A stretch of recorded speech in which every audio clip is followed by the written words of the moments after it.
जय गुरु जी संगत जी। गुरु जी की प्यारी प्यारी संगत को जय गुरु जी। संगत जी, हमारे इस चैनल पर गुरु जी के प्रवचन नहीं होते, संगत जी ही अपने सत्संग शेयर करती है, जिससे अन्य संगत जी को गुरु जी के जीवन के बारे में मार्गदर्शन प्राप्त होता है। कहते हैं गुरुजी अपनी संगत का हाथ कभी नहीं छोड़ते। गुरुजी सदा अपनी संगत के अंग संग बने रहते हैं। जब हम सत्संग सुनते हैं, हमें गुरुजी का अपने आसपास होने का आभास होता है। गुरुजी हमारे मन की बात जान लेते हैं और सदा हमारे संकट काटते रहते हैं। जय गुरु जी। संगत जी, सत्संग को अंत तक ज़रूर सुनना चाहिए। संगत जी, यदि आप भी अपना कोई सत्संग भेजना चाहते हैं तो आप अपना सत्संग हमें लिखकर या ऑडियो मैसेज रिकॉर्ड करके हमारे व्हाट्सएप नंबर पर भेज सकते हैं। संगत जी, आज का जो सत्संग है वह हमें व्हाट्सएप पर ऑडियो मैसेज में मिला है, जिसे आप सबके साथ शेयर किया जाएगा। संगत जी, सत्संग शुरू करने से पहले गुरु जी का मंत्र जाप करूँगी। ओम नमः शिवाय। शिव जी सदा सहाय। ओम नमः शिवाय। गुरु जी सदा सहाय। जय गुरु जी। शुक्राना गुरु जी।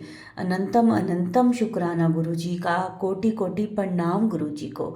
संगत जी, तैयार हो जाइए सत्संग सुनने के लिए, क्योंकि सत्संग में गुरु जी की ब्लेसिंग्स हैं, ढेर सारी ब्लेसिंग्स जो आप सबको मिलेंगी। तो आइए मिलके करते हैं गुरु जी का सत्संग।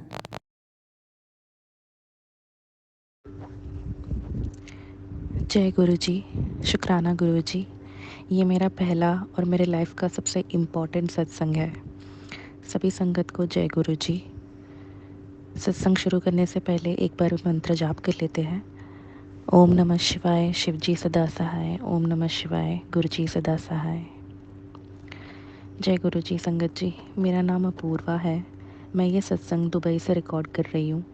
मेरा घर और मेरा नेटिव प्लेस केरला है, बट मैं पली बड़ी सब कुछ दिल्ली में हूँ। सो बेसिकली मैं एक साउथ इंडियन हूँ, बट मैं साउथ और नॉर्थ इंडियन कल्चर दोनों फॉलो करती हूँ। और मैंने अपने लाइफ के एक मेजर पार्ट दिल्ली में स्पेंड करा है, और अभी मैं अपने सपनों को पूरा करने के लिए दुबई में हूँ।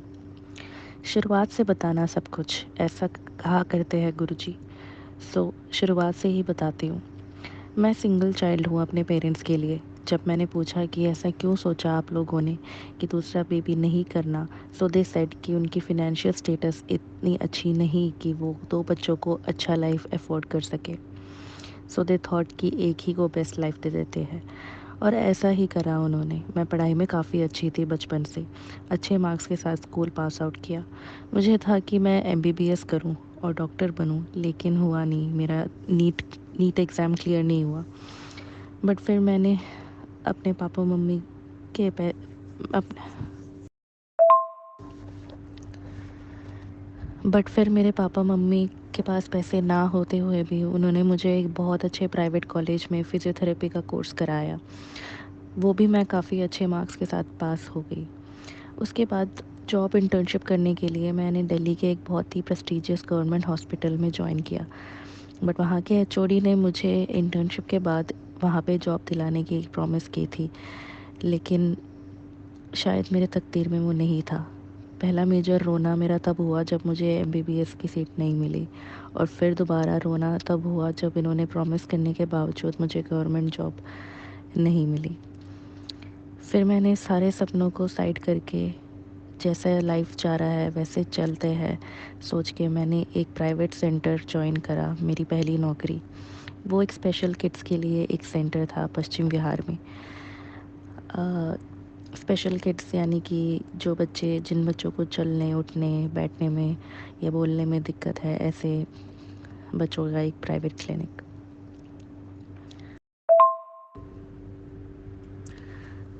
वहाँ शुरुआत में मुझे काफ़ी दिक्कत हो रही थी क्योंकि मैंने फ़िज़ियोथेरेपी अच्छे से पास तो कर लिया, लेकिन वो सब कुछ एडल्ट्स में प्रैक्टिस करा था, यानी कि बड़े लोगों में। और अचानक से बच्चों वाले क्लिनिक में आके मेरे को काफ़ी दिक्कत हो रही थी क्योंकि काफ़ी छोटे बच्चे थे, 6 महीने 8 महीने जैसे छोटे-छोटे बच्चे।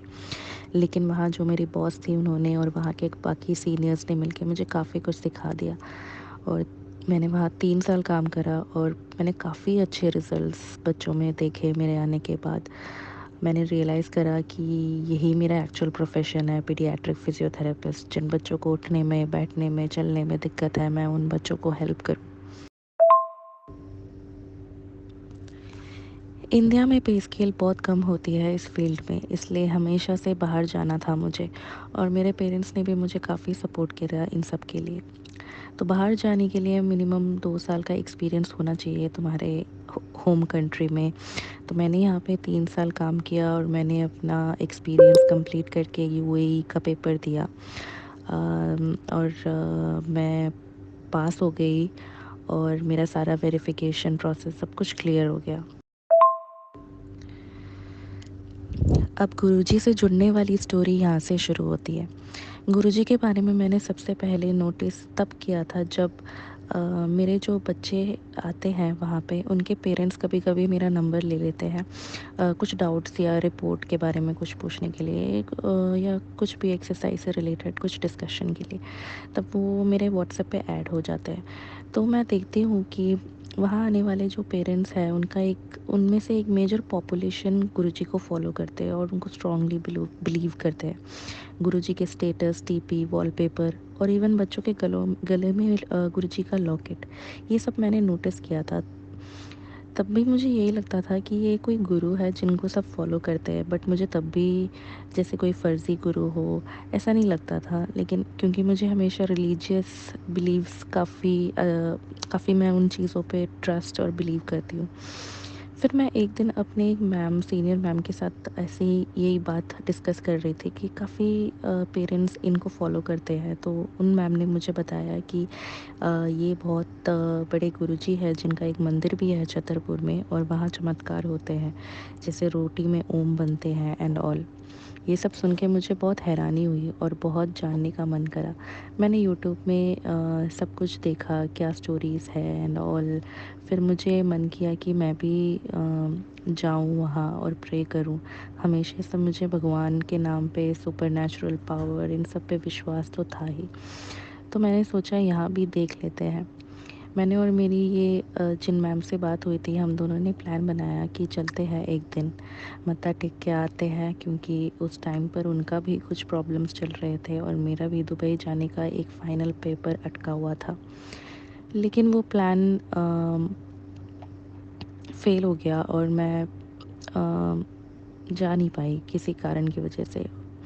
और जो मेरा पेपर अटका हुआ था वो भी एक हफ़्ते में ठीक हो गया और मेरा जाने का टाइम भी आ गया। शायद गुरुजी का बुलावा नहीं आया उस टाइम। सो जनवरी 2023 को मेरे सारे पेपर क्लियर हो गए और 26 जनवरी 2023 को मैं दुबई के लिए रवाना हो गई। दुबई पहुंच गई, सपनों की नगरी, गोल्डन सिटी, पैसा, लग्जरी सब कुछ है इस देश में। बड़े-बड़े सपने लेकर बहुत लोग रोज़ फ़्लाइट चढ़ते हैं यहाँ के लिए, और बहुत लोग हफ़्तों के लिए बस घूमने के लिए आते हैं। मम्मी-पापा के आशीर्वाद से मैं पहुंच गई ठीक-ठाक, और आते ही दोस्त मिल गए यहाँ पे। दुबई आने के बाद स्टार्टिंग में बहुत घूम लिया और धीरे-धीरे जॉब ढूँढने लग गई। आने के 1.5 महीने बाद भगवान की कृपा से मुझे बहुत बड़ी सरकारी हॉस्पिटल से फ़ोन आया। उनको मेरा सीवी अच्छा लगा और इंटरव्यू के लिए बुलाया। ये सब कुछ गुरुजी का ही किया कराया है, जो मुझे पता नहीं था तब। एक सीनियर सर ने मेरा सीवी फॉरवर्ड किया था और उनके रिकमेंडेशन से मुझे इंटरव्यू मिल गया। और इंटरव्यू में 2 लेडीज़ आई थी, दोनों साउथ अफ्रीका से थी। दोनों ने मेरा इंटरव्यू लिया लगभग 1 घंटे तक, और मेरा इंटरव्यू बहुत अच्छा गया। उन्होंने लास्ट में बोला कि उनको और भी 1-2 कैंडिडेट्स के इंटरव्यू लेने हैं और उसके बाद वो मुझे फाइनल बताएंगे। मैंने ओके बोलते हुए मैं वहाँ से चली गई। फिर मैंने बहुत दुआ मांगी, रोज़ अरदास पढ़ती थी। मुझे वाहेगुरु पे बहुत बिलीव था। मेरे पापा मम्मी ने भी केरला में बहुत पूजा पाठ सब कुछ किया मेरे को जॉब और एक अच्छी नौकरी मिलने के लिए।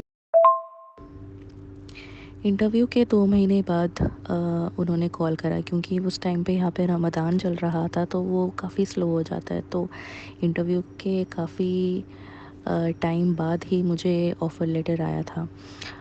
कॉल और ऑफ़र लेटर दोनों आया। मेरा सपना उससे भी कहीं ज़्यादा बढ़ के दिया भगवान ने। दुबई गवर्नमेंट हॉस्पिटल में जॉब, और जितना सोचा था उससे 10 गुना ज़्यादा सैलरी पैकेज। खुशी का ठिकाना नहीं रहा। मैं बहुत खुश, पापा मम्मी भी बहुत खुश, और उनको वो विश्वास ही नहीं हो रहा था। मई 2023 से मेरी लाइफ चल पड़ी। बेस्ट जॉब मिल गई मुझे। धीरे धीरे मेरी शादी भी पक्की हो गई, वो भी उसी इंसान से जिससे मैं बहुत प्यार करती थी।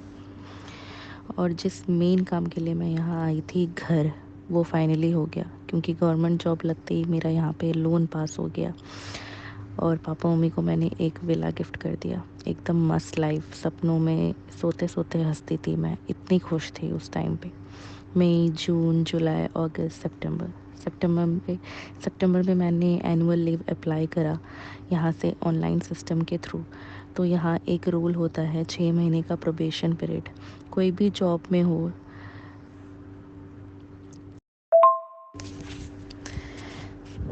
यहाँ इस देश में आने के बाद मुझे पता चला कि प्रोबेशन पीरियड एक चीज़ होती है जो जॉब जॉइन करने के 6 महीने तक होता है। तो कोई भी कंपनी में हम जॉइन करते हैं तो वो हमें 6 महीने तक देखते हैं कि हम कैसा परफॉर्म कर रहे हैं। तो उस बेसिस पे हमें रखेंगे, या फिर वो उनके पास अथॉरिटी है कि वो हमें फायर कर दे। तो मेरा जॉइनिंग मई में हुआ। मई, जून, जुलाई, अगस्त, सितंबर, ये महीने काफ़ी अच्छे गए। लेकिन मुझे पता नहीं था कि मेरे इसी टाइम पे मेरे हॉस्पिटल में मेरे दुश्मन बन रहे थे। मैं काफ़ी अच्छा परफॉर्म कर रही थी और काफ़ी क्लाइंट्स, जो भी पेशेंट्स आ रहे थे, मेरे से खुश हो रहे थे। इवन मेरे जो एक सीनियर थे, उनके भी 2 पेशेंट्स मेरे पे ट्रांसफ़र हो गए, क्योंकि पेशेंट को मैं ज़्यादा पसंद, मैं जो ट्रीटमेंट कर रही थी वो ज़्यादा पसंद आ रहे थे। मैंने काम बहुत जल्दी सीख लिया। जो भी वहाँ के डॉक्यूमेंटेशंस थे, जिस तरीके से वो काम कर रहे थे, सब कुछ मैंने सीख लिया। मेरी तो मेरे मैनेजर ने मेरे पास एक सीनियर को असाइन करके रखा हुआ था कि मेरे वर्क अबाउट्स, मैं कैसे काम कर रही हूँ उसके बारे में वो रिव्यू दे। वो एक साउथ अफ्रीकन थे जिसने खुद मेरा इंटरव्यू लिया था। तो शुरुआत में काफ़ी अच्छी बॉन्डिंग हो गई थी उनसे। लेकिन जैसे जैसे मैंने काम सीख लिया, मैं हट गई उनसे, मैं इंडिविजुअल हो गई, मैं अपने काम से काम रखती थी। तो ये नोटिस कर रही थी कि काफ़ी टाइम से मैं इनके पास आ नहीं रही, मैं इनसे बात नहीं कर रही, मैं इनसे पूछ नहीं रही। और ये भी नोटिस कर रही थी कि मैं वहाँ पे किसी और ग्रुप और किसी और लोगों के साथ ज़्यादा बातचीत कर रही थी। यानी कि वहाँ पे इंडियंस थे, उनके साथ मेरा ज़्यादा मिलना जुलना, लंच करना, ये सब कुछ हो रहा था। मुझे ये चीज़ नहीं पता थी कि ये जो लेडी थी उनकी और ये जो इंडियंस जो गैंग थी, उनकी बनती नहीं थी आपस में, और इन्होंने नोटिस कर लिया कि मैं भी उस ग्रुप में ज़्यादा जा रही हूँ। मुझे ये सब चीज़ें बाद में पता चली, लेकिन काफ़ी देर हो चुकी थी। इन्होंने ये सब कुछ नोटिस कर लिया। इनको लग रहा था कि मैं भी इनके अगेंस्ट कुछ कुछ मैं भी उस इंडियन गैंग के साथ मिलके इनके अगेंस्ट कुछ भी लाइक काफ़ी चीज़ें हो चुकी थी वहाँ पे पहले, जो मुझे नहीं पता था। इन दोनों ग्रुप्स के बीच में ये आपस में एक दूसरे की गलतियाँ निकाल के उसको हायर अथॉरिटीज़ तक पहुँचाते थे।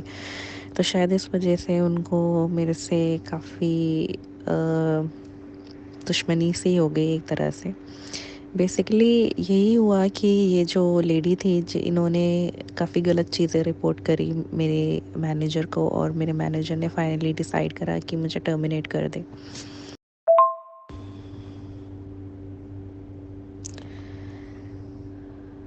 टर्मिनेशन का जो डिसीजन है, मैनेजर ने जब मेरे को बोला, मैं एकदम से शॉक हो गई। मुझे बिलीव ही नहीं हो रहा था कि ये बोल क्या रही है। क्योंकि अभी अभी जॉब ज्वाइन करा, इतनी अच्छी सैलरी, इतना सब कुछ अच्छा चल रहा था, और अचानक से एकदम एक डिसीजन ऐसा जो जिसका जिसका जिसका कोई बेस रीज़न ही नहीं है। मुझे खुद ही पता नहीं था कि कहाँ गलती हुई है। मैं बिल्कुल शैटर्ड, मतलब बिल्कुल मेरे से वो सिचुएशन हैंडल ही नहीं हुआ। मैं काफ़ी रोने लगी, मैंने काफ़ी रिक्वेस्ट करा, और मैंने कहीं मेरे मैनेजर के ऊपर भी काफ़ी लोगों से मिल के बात करी, लेकिन सब ने बोला कि जो डिसीजन तुम्हारा मैनेजर लेंगे और उसी हिसाब से हम आगे बढ़ेंगे। और फाइनली मेरा टर्मिनेशन हो गया और मुझे जॉब से निकाल दिया गया। अक्टूबर तक मैंने लास्ट जॉब करी थी। और सबसे बुरी बात यह है कि उसी टाइम पे मेरे हाउस वार्मिंग चल रहा था केरला में। मैंने अपने पापा मम्मी को जो विला गिफ्ट करा था उसका हाउस वार्मिंग होना था, और हम सब उस पे जाने वाले थे, मैं भी जाने वाली थी। मैंने अपने टिकट्स भी बुक कर लिए थे, लेकिन उसके बीच में ये चीज़ सब कुछ आ गए। मेरे पापा मम्मी काफ़ी खुश थे। मैं उनको नहीं बिल्कुल सताना चाहते थे, बिल्कुल नहीं रुलाना चाहती थी। मैंने उनको कुछ नहीं बताया। ऑलमोस्ट 1 महीने तक मैं बिल्कुल चुप रही। मैंने सोचा कि जैसे वो खुश है उनको खुश होने दो। थोड़े बहुत सैलरी जो बची थी वो भी मैंने गाँव में भिजवा दिया, केरला में भिजवा दिया, जो भी घर के लिए, जो भी हाउस वार्मिंग के खर्चे है, सब कुछ। पापा मम्मी हो आए, अच्छे से सब कुछ हो गया और वापस आ गए, और मेरे को यहाँ पे जॉब से निकाल दिया गया। मैंने सोचा कि पापा मम्मी को जितना खुश होना है होने दो, और वापस जब वो दिल्ली आएंगे तो मैं सब कुछ सच सच बता दूंगी। ऐसे ही हुआ। जब वो केरला में थे तो मैंने उनको बताया कि मुझे कुछ बताना है आपको, लेकिन जब तक वो केरला में थे मैंने नहीं बताया। जैसे ही वो दिल्ली में आए मैंने बताया कि मेरी जॉब चली गई है। सबसे बड़ा प्रॉब्लम ये था कि मैंने लोन ले रखा था, वो भी यहाँ पे यूएई में, एक ऐसा कंट्री जहाँ पे बहुत ही स्ट्रिक्ट रूल्स एंड रेगुलेशंस है। और लोन अमाउंट काफ़ी ज़्यादा था, ऑलमोस्ट इंडियन अमाउंट 60 लाख्स का लोन मैंने ले रखा था, जो कि एक मिडिल क्लास फैमिली के लिए काफ़ी डिफ़िकल्ट है रीपे करने के लिए।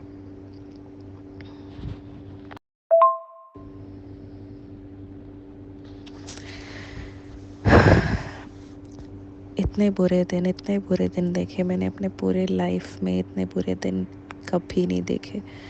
और ये भी बिना कोई वजह, बिना कोई गलती। मैं वहाँ पे काफ़ी अच्छा काम कर रही थी, काफ़ी खुश थे, बच्चे भी खुश थे, रिजल्ट्स भी आ रहे थे, लेकिन कुछ भी जैसे भगवान ने सोचा है वैसे ही होता है, कहते हैं ना, वही हुआ। और जॉब चली गई। अक्टूबर में जॉब गई थी। अब मैं ये रिकॉर्ड कर रही हूँ मार्च में। अक्टूबर, नवंबर, दिसंबर, जनवरी, फरवरी, इतने महीने तक मैं जॉबलेस थी। कॉल्स पे कॉल आते रहते थे मुझे बैंक से कि पैसे भर दो।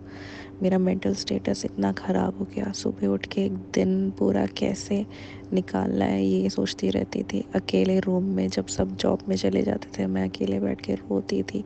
खाना खाना मुश्किल होता था, सोना मुश्किल होता था। रात को सपनों सपनों में उठ के रोती थी, चिल्ला चिल्ला के रोती थी। बहुत ही बुरा हुआ मेरे साथ, बहुत ही। किसी को भी इतने बुरे दिन देखने ना पड़े कभी हुई ज़िंदगी में।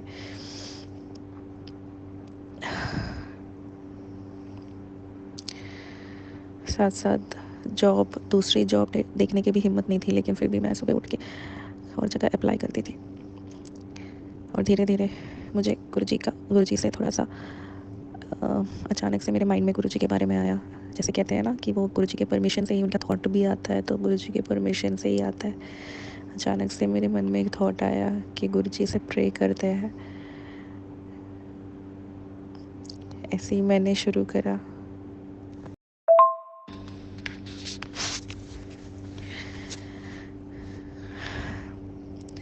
मुझे कुछ भी अच्छा नहीं लगता था एक्सेप्ट वन थिंग, मंत्र जाप।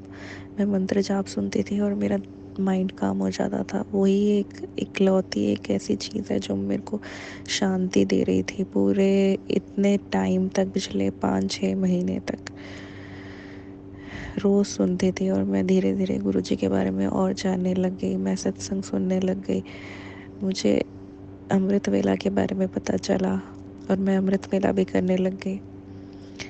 मैं काफ़ी ज़्यादा डेडिकेटेडली गुरुजी से बातें करती थी, उनका स्वरूप फ़ोन में रख के, उनको देख के, उनको अपनी प्रॉब्लम्स बताती थी, रोती थी, सत्संग सुनती थी पूरी पूरी रात, मंत्र जाप सब कुछ मैंने सीख लिया गुरुजी के बारे में। एक एक चीज़ है कि इतने टाइम तक, पिछले 5-6 महीने तक रोज़ सुनती थी और मैं धीरे धीरे गुरुजी के बारे में और जानने लग गई। मैं सत्संग सुनने लग गई, मुझे अमृत वेला के बारे में पता चला और मैं अमृत वेला भी करने लग गई।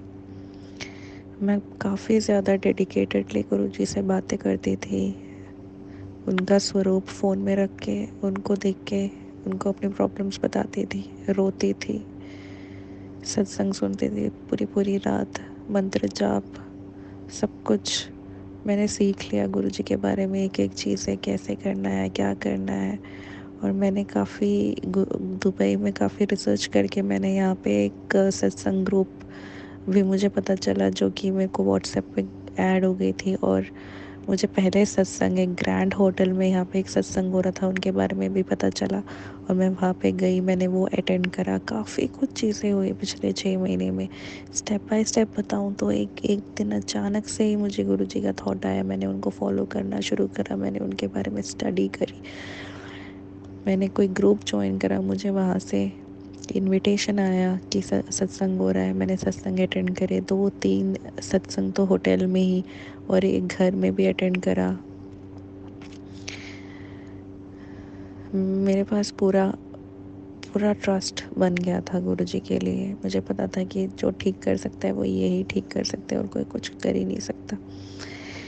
ऐसे प्रे करते करते मुझे एक बहुत बड़ी अपॉर्चुनिटी आई, बहुत बड़े गवर्नमेंट हॉस्पिटल से, दुबई से भी काफ़ी अच्छे गवर्नमेंट हॉस्पिटल, जो कि अबू धाबी में था। और वो दुबई से ज़्यादा ही उनका पैकेज, फैसिलिटी सब कुछ अच्छा था वहाँ पे। मैं काफ़ी खुश हो गई। मुझे पता लगा कि मेरा मन ऐसे ही कह रहा था कि ये सब गुरुजी का ही किया कराया हुआ है। मैंने गुरुजी को लाख लाख शुक्राना करा, मैंने बहुत शुक्राना करा उनको। और मैं फिर भी प्रे करती रही कि मुझे ये जॉब मिल जाए। और मैं काफ़ी एक्साइटेड थी, मेरा उन पे बिलीव बहुत ज़्यादा बढ़ गया। और मैंने इंटरव्यू दिया और 2 हफ्ते, ऑलमोस्ट 2 हफ्ते के बाद मुझे पता चला कि मैं उसमें सिलेक्ट नहीं हुई। अगेन मेरा दिल बहुत ही ज़्यादा दुखी हुआ, घर वाले भी बहुत दुखी हुए, काफ़ी रोना धोना हुआ। उसके बाद अगेन एक अपॉर्चुनिटी आई, एक बहुत बड़े डॉक्टर ने मुझे पर्सनली मीटिंग के लिए बुलवाया। मैं बहुत श्योर थी कि इस बारी तो गुरुजी ने पक्का मेरी जॉब लगवा देनी है। मैं गई उनसे बात करने के लिए, ऑफिशियल एक मीटिंग हुआ, लेकिन वो भी नहीं हुआ मेरा। एक्सपेक्टेशंस हुई, काफ़ी हाई थी, लेकिन वो भी नहीं हो पाया। तो मुझे लगा ये वही है, क्योंकि मैं काफ़ी स्टडी कर रही थी गुरुजी के बारे में, तो मुझे पता था कि गुरुजी नींबू की तरह निचोड़ते हैं पहले, उसके बाद भी अगर ट्रस्ट हमारा बना रहा तो गुरुजी हमें बहुत ब्लेसिंग्स देते हैं। उसके बाद भी मैं टिकी रही। मतलब मेरे को इतना तोड़ा, इतना फोड़ा, इतना मतलब रोना धोना हुआ, जितना शैटर होना था सब कुछ मेरा हो गया था। पैसे नहीं है, लोन, बैंक वाले लोन के लिए बुला रहे हैं मेरे को, कंट्री से बाहर निकलने के लिए बैन लगने वाला था। पापा मम्मी परेशान हैं, हेल्थ ख़राब हो रही है, इतना सब कुछ मेरे लाइफ में चल रहा था उस टाइम पे। लेकिन मुझे हिंट्स मिल रहे थे, मुझे काफ़ी हिंट्स मिल रहे थे कि गुरुजी है मेरे साथ। क्योंकि मुझे जब भी मैं मंत्र जाप सुनती हूँ, मैं काम हो जाती हूँ। मुझे गुरुजी के सपनों में दर्शन मिलते थे। मुझे सड़क पे चलते चलते मोर के पंख मिले। मुझे आ, जो कहते हैं कोटी शेल होता है, जो सी शेल होता है, कोडी कहते हैं, कोडी वर्षा भी, जो गुरुजी, मैंने काफ़ी कई जगह पढ़ा था, तो मुझे वो भी एक बारी सड़क में मिला, वो जो शेल है। और मुझे ओम दर्शन हुए चपाती में। तो ये सब मुझे हो रहा था, मेरे साथ आसपास ये सब हो रहा था। और जब भी मैं सैड होती थी तो मुझे कहीं ना कहीं से कोई न्यूज़ आती थी गुरुजी के, जैसे कोई पोस्ट आते थे तो उस पर भी मुझे सडनली, जब मैं सैड होती थी तभी एकदम पॉप आउट होता था। तो इन सब की वजह से मुझे काफ़ी ट्रस्ट बन गया था गुरुजी से कि हाँ, कोई तो है, मुझे देख रहा है, कोई सुन रहा है। इवन रैंडमली फेसबुक पे कोई मेरे एक पुराना क्लाइंट ऐड हो गया सडनली, और जो कि गुरुजी के फॉलोवर थे, उन्होंने भी मुझे फ़ोन करके अपने सत्संग सुनाए और मुझे और ट्रस्ट करने के लिए, वेट करने के लिए बोला। और उनके थ्रू मुझे और थोड़े ग्रुप्स के बारे में पता चले जो दुबई में हैं, और ज़्यादा मेरे कॉन्टैक्ट्स बढ़ गए, और ज़्यादा मुझे सत्संग के इनविटेशंस आने लग गए। और मैं हर जगह मैक्सिमम ट्राई करती थी कि मैं अटेंड करूं और ब्लेसिंग्स लेकर आऊं।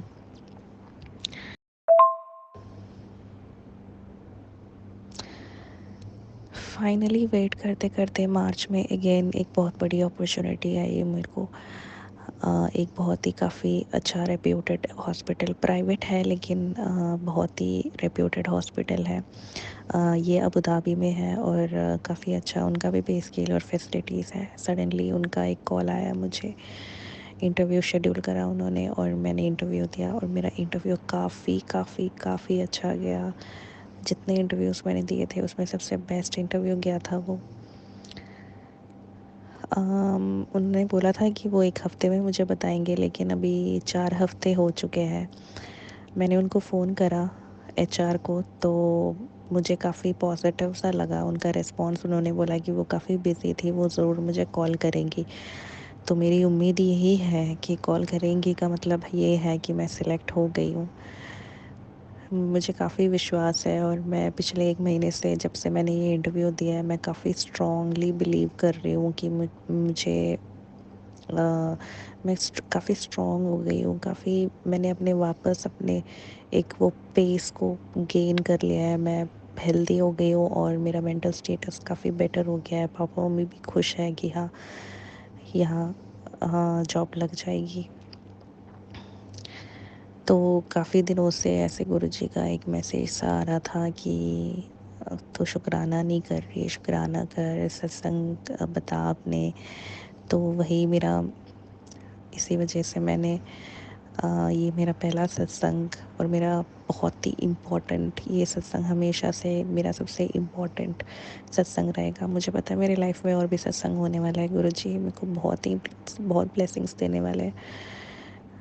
जो मेरी पहली जॉब थी उससे भी काफ़ी अच्छी बेटर अपॉर्चुनिटी आई हुई है मेरे पास अभी, और ज़रूर गुरुजी की ब्लेसिंग से मुझे वो जॉब अपॉर्चुनिटी मिलेगी, मुझे पता है। और ये बोलते हुए मैं अपना सत्संग यहीं पे समाप्त करती हूँ। जय गुरुजी, शुक्राना गुरुजी। ओम नमः शिवाय, शिव जी सदा सहाय। ओम नमः शिवाय, गुरुजी सदा सहाय। जय गुरुजी। जय गुरु जी, शुक्राना गुरु जी। संगत जी, ये थे हमारे आज के सत्संग। बहुत ही प्यारे, बहुत ही ब्लेस सत्संग थे। बहुत प्यारा अनुभव था गुरु जी के साथ। संगत जी, आशा करते हैं कि शायद जो संगत जी जिनके प्रश्न होंगे उनको उनके उत्तर मिल गए होंगे इस सत्संग में, क्योंकि संगत जो भी अपने सत्संग शेयर करती है उनके द्वारा ही हमें अपने प्रश्नों के उत्तर मिलते हैं और ब्लेसिंग्स मिलती हैं। सत्संग को पूरा सुना करें, वीडियो को लाइक करें, सारी संगत के साथ शेयर करें, और कमेंट्स में जय गुरु जी ज़रूर लिखा करें। संगत जी, अभी सत्संग को हम यहीं विराम देते हैं गुरु जी के मंत्र जाप के साथ। ओम नमः शिवाय, शिव जी सदा सहाय। ओम नमः शिवाय, गुरु जी सदा सहाय। जय गुरु जी, शुक्राना गुरु जी।